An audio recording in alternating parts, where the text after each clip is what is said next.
Most of my life growing up was normal. I had friends and a big family.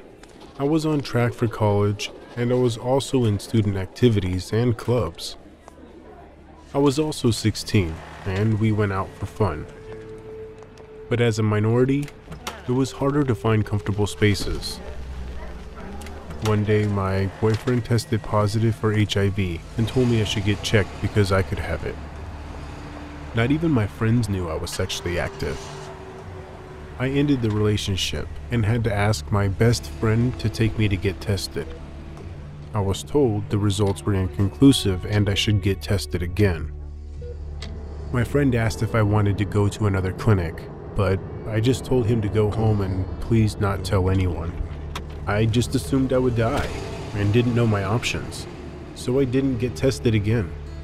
Near the end of senior year, some of my teachers expressed concern and asked about my deteriorated health.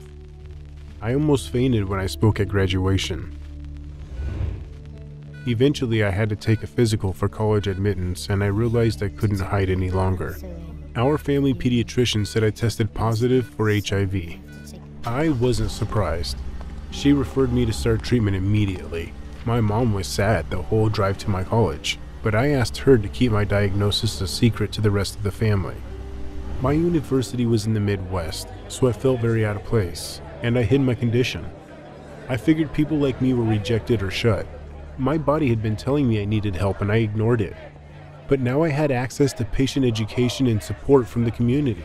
I realized I could survive because treatment taught me the truth that now you could become undetectable, and that meant you were also untransmittable. One day, I took my meds in front of my friends. When I told them it was for my HIV treatment, I was surprised and comforted by how supportive they were. I didn't have to hide anymore.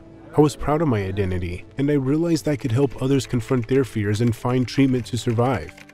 So I wrote an article about surviving HIV while I started college. I got so much support from the faculty and peers that the article got attention from big publications. I felt proud, until I went home for Thanksgiving. My family had read the article. Most of them were awkward, and an aunt even refused to hug me hello. Some wouldn't even pass food when we sat down for dinner. But I understood. I could deal with it now because of my new community and the truth of my treatment. Young or old, in the 80s or now, people will face stigmas. But knowing that just one pill at night and keeping up with my labs to stay undetectable means I'm also untransmittable. Means I don't have to fear any false negatives. I can show through example that being HIV positive nowadays means you can still lead a full and healthy life. Peace, Kaleb.